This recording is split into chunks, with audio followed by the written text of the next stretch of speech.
Hi guys. Well, I can't avoid the trees any longer, so I'm gonna go in and try and make a big batch of them. There are plenty of different types of trees up at Nant Gwernol, so I'm going to start with what I think are larch. It's quite a big patch of them as you leave the station to the right. So I've made these, or at least a similar tree on Corish, and they were very quick to make. However, I've never really felt that they're that realistic, so I'm going to go in a bit deeper and make them as realistic as I can for the time scale. So this starts with a kebab skewer, and they're quite big, and on Corish I actually cut them in half and used them, so the trees were actually only about that big. However, because Nant Gwernol, I'm really trying to get this feeling of mass around the station to really dwarf it. I'm going to try and build the trees at full size. So I'm going to start at the tip, and again, I did use the tips on Corish, but I don't like it. So I'm going to cut it off, and then I'm going to start to smooth out. Actually, I will do it on a older board. I'm going to start to smooth out and thin out the top of the kebab skewer at a bit more of a gentle slope, because as a kebab skewer, obviously it's smooth all the way to the top level, and then you have this little point, and that looks silly. So I keep slicing this down. You could probably, I mean, the best way it is if you had like a lathe or something, I suppose, but I don't. So I'm going to do it this way. And trust me, it has worked better than this on the other trees I've made just before this. It's the nerves, it's the stage fright. That's fine. Okay. Okay. Pretend that I've done it. The next thing to do is add the separate branches. And how I'm going to do this is I've got my Dremel with a quite a thin drill bit in. It's a bit bigger than florist wire. The florist wire is actually going to be the separate branches. So what I'm going to do to start this off is I'm going to use the Dremel. I'll explain then, put the Dremel on. And then I'm going to just jab holes through the trunk towards the bottom. So I'll put one at the top. I said I'll put one. There we go. And then I'll zoom down. I'll work my way down and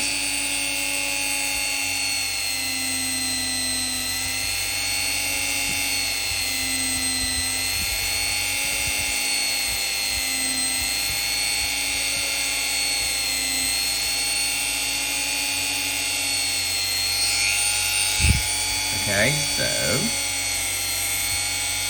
you can see also how I'm not going all the way through.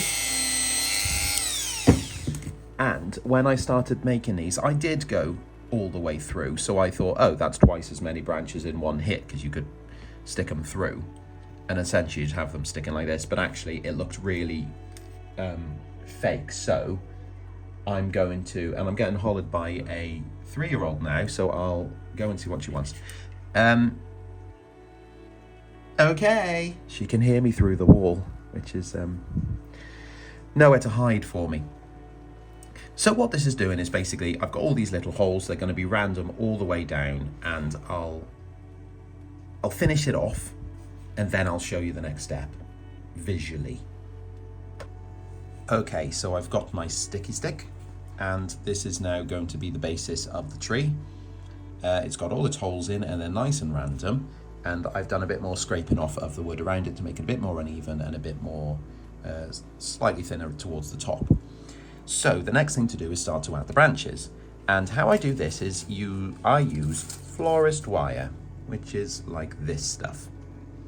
And what I do is I sort of decide what my smallest branch is going to be, and what I'm going to decide what the largest branch is going to be. And then I'll just start cutting them somewhere between and adding them to my mass pile. And it is easier to do it in mass like this. And as you can see, cutters like this are really good. They can get through, well, this is like 5 or 6 different pieces of wire at once, and it's absolutely not a problem at all, which is grand. If you're short for time, or you're making 30 larch trees, I well, I don't know if it's going to be 30. I've got 4 on the layout, and I think I probably need to make, yeah, probably about 20. Okay, so that's about right. I've got my pile. Next thing to do is I need somewhere I can put glue. So I've just popped some on the top of this lid because I don't really use lids for much. Then I will get my pieces and I'll start at the very top, dip it in the glue, which is super glue, and then add them to the holes. This is the one at, like I say, the very top. And I found that if you just leave it as a tip on Corish, they're really obviously not realistic. So what I'm planning to do with this is, what? Okay. Where's the little one? This isn't going to be like I'm not going to paint it up like this. There are other steps, and I think by doing it this way, it gives a little bit more of a natural tip to the tree, as opposed to just a perfect point to the top. Okay, so there we go. The next thing is to start just working down the tree. And where are they? I did loads of little ones. There we go. My idea is, and I've got photos of Larch I'm copying as a reference, which again is my number one tip all the time, is to follow your pictures. And then you just start gluing them into the holes. And if you're off camera, this is a really quick job. But because you're watching, the glue has forgotten its prime purpose. There we go.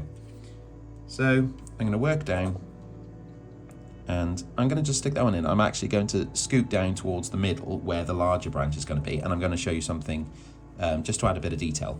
So obviously they're very straight, and if you added that to there, it would look unrealistic.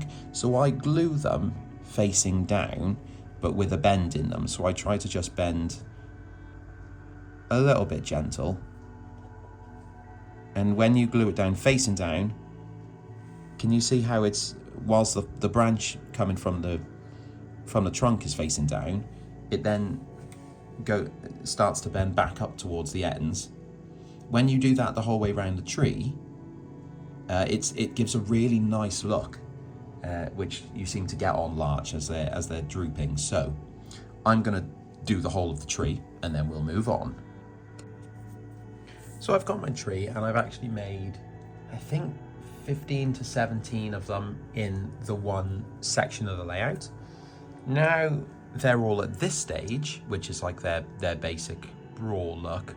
I'll start to apply surface detail in the form of bark, and the bark I use is Green Scenes Flexi Bark, which is blurry. Flexi Bark. Now this is it's almost like a filler, but it's a little bit rubbery and it's a little bit very gritty. So you'll see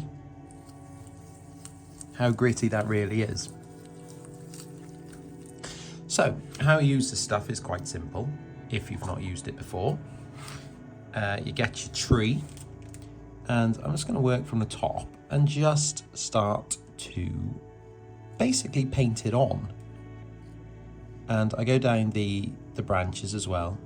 And you should be able to see as it's going on. Don't worry about the colour, because I'll amend the colour anyway, as you do. But this is actually the detail itself, and it will give a really nice textured look to the bark. And it also helps thicken out the joins where the wire has gone into the dowel, or the kebab skewer.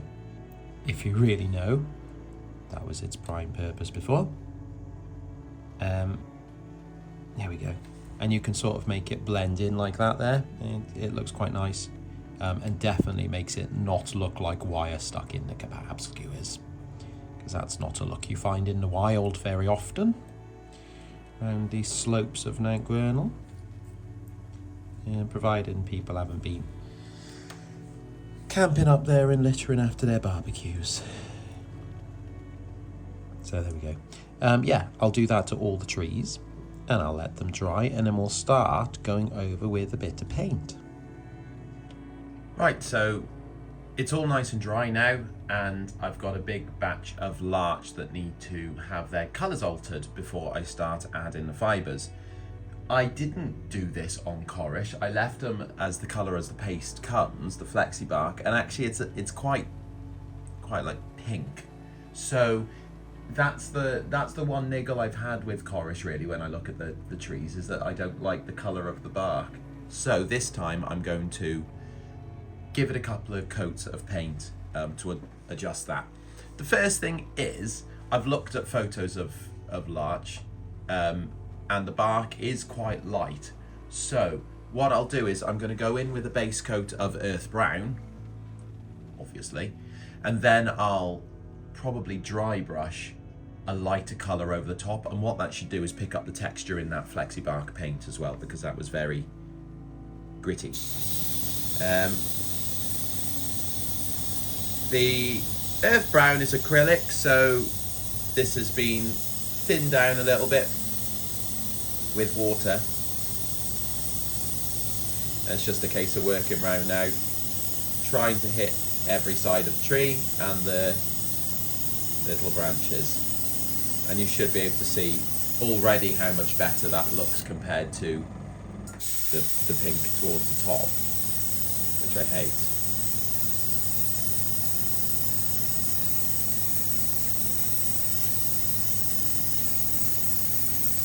I stop there. So you can see there at the top is the original colour, and obviously the earth brown coming down towards the bottom. And I think that looks way better. I'm looking at I've just trialled it on the layout off camera for the first one before this one, and actually the colour looks so much darker when it's up on the layout. It looks way better, almost like it's in shadow, which is something I wanted to get because it's quite, hopefully going to look quite dense up there. But I'll let that dry and we'll go on to stage 2 of painting. Right, the next step for the trees, now the earth brown is dry, is to start adding some surface detail. This hasn't worked as I thought it would. So what I'm doing now is actually I've made a thicker paint mix up in the airbrush and I'm speckling it onto the surface.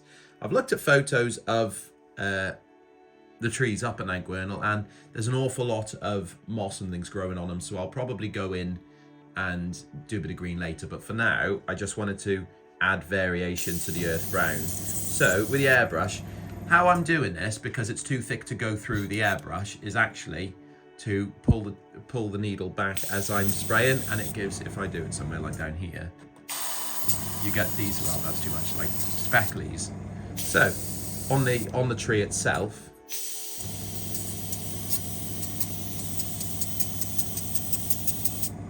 something like that. Again, it's a little bit subtle, but I think, you know, if you're looking at a photo of it, hopefully it'll just add a bit more variation to the surface, and it's incredibly quick. You see, like, well, I'm turning the tree around 3 ways, which I tested and seems to hit most of it. Yeah. So hopefully you'll be able to see, there we go, how that's looking on the tree, which is quite nice actually. And I think when there's some green and maybe a little bit of moss if I've got time. Remember, there's going to be the foliage itself on top of the tree. This is only the bark on the inside, but I think that's a much better improvement over the Corish trees anyway. Well, next on the list is going to be to add a little bit of green. I'm not going in with too much thought for this. This is just, I'm basically just going to start jabbing at it angrily, which is good for frustration after the day that I've had. But that's okay because it's over. What this is going to do is basically look like a bit of moss and algae and lichen and things growing on the tree. It'll dry a little bit more subtle, but it's very quick. You can see, actually, I'll go on to the next one. It's probably, I'm maybe spending 8 seconds on it, on each tree. No more than that, I haven't got the time. So it's fine. If you think about it too much, it won't be random, I think. I don't know, just waffling really. But I like it. I've looked at the trees I've done so far and it's much better than without it. See, there we go. That's starting to look like a tree, isn't it?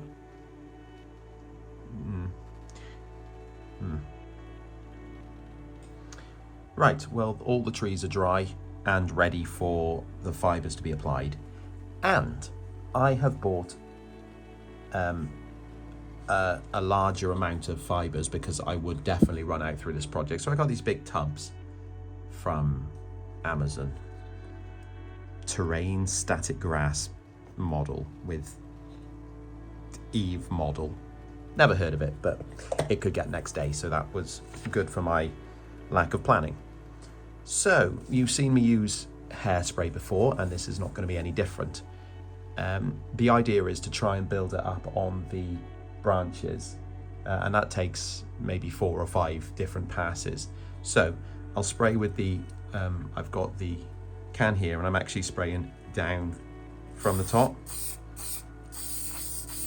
like so, try and wet them. And then if I can move this, I'm going to come over here, and I have like a mix of fibres, and I just start to drop them on. I did start with the static grass applicator that's broken, but it was just a bit of a faff to use, and this is just quicker because I'm not looking for a nice consistent spiky up look. So you can see how little the first pass goes, and actually it sort of builds up faster and faster because the fibres then start sticking to the fibres as opposed to just the single branches. So I'll just put more on. Maybe if I focus on the top so you can see that. Okay, so this time more and more has actually stuck to it. And also looking at pictures of these trees, it has more leaves or spines or whatever you would call them at the top of the plant. So actually when I get to the very top, I'm putting it quite heavy, whereas at the bottom there'll be hardly anything showing at all. And these aren't the obvious colours that are going to be the finished look, because I will then airbrush the whole tree to kill it off a little bit, because this looks ever so healthy. So I'll keep going with that. Do one more, see how much better it looks.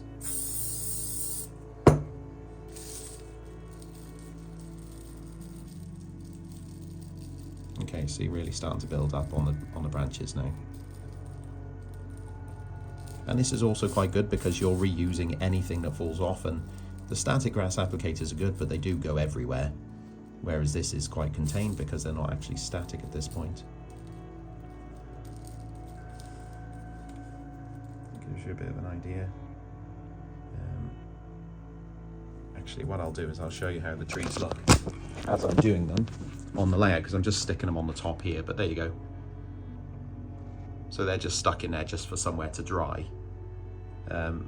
But they're all different, and you can see how the fibres at the top are more dense than towards the bottom. Obviously, you know, these are going to be in the ground, so you're going to lose all that. But I think they look all right, and when they're painted up, they should look even better. So there's hope.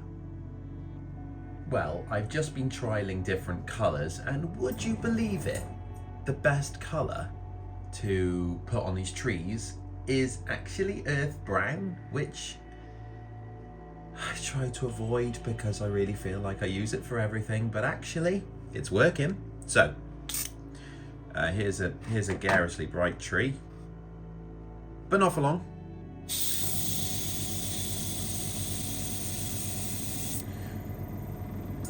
Obviously I don't really want to hit the trunk as much or at all really, so I'm trying to just hit the sides where the static grass fibres are. But in reality, if I do happen to get overspray on the trunk itself, not really a problem. So there you go, everyone's a winner.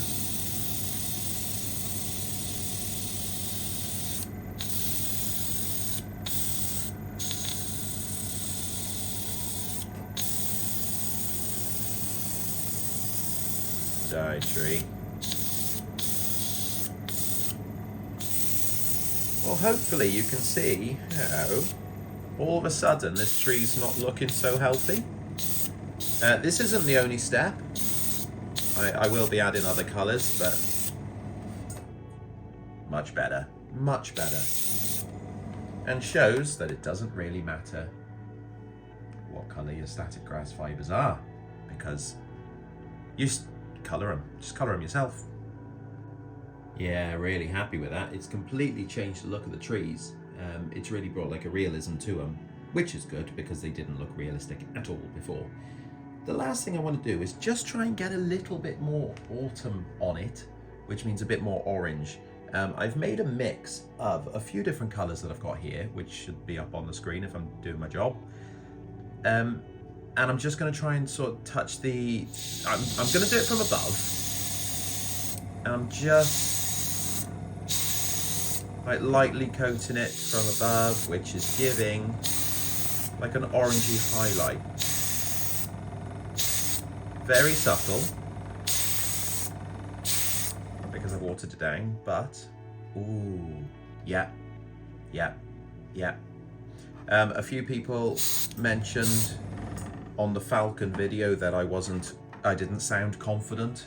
Well, I'm like a phoenix rising from the ashes here. I think these are great, and comparing them to the Corish trees, I mean, there's such a difference. I'm good at this. I am. If only there was a way I could make actual money. Well, there we go. All the trees are now planted, or well, I say all the trees, the larch are now planted. And hopefully you can see what I'm going for now, which is this, I really want the landscape to dominate the railway, as it should. And I think trees are one of those things, and I did it myself on Corish. I made them very small, and they're not. Trees are, I looked outside, turns out they're massive, so I'm going to make them massive. The larch, you can see actually, they extend taller than the back scene. And that was intentional because I used to be into aquascaping, and one of the things I liked in some of the tanks was that they let the plants grow out of the scene. And I thought this would be the same sort of thing. If I do it all the way along, it would show that it's almost breaking out of its mold, which I thought would be a really, really interesting thing to try. If not, then I'll chop them, but I think it's quite cool. Anyway, I'm really happy with the colours, and I'm really happy with how they look on the scene. It's definitely changed how the layout looks. I've got a lot more to go on, and obviously there's shrubs and things that will go around the bottoms of them because they're looks a little bit bleak at the moment. But yeah, really happy with that. So I'm going to sign off now, but I'm probably going to just sit. I'm just going to sit here and look at them. Yeah, I will. God, I'm good. Cheers.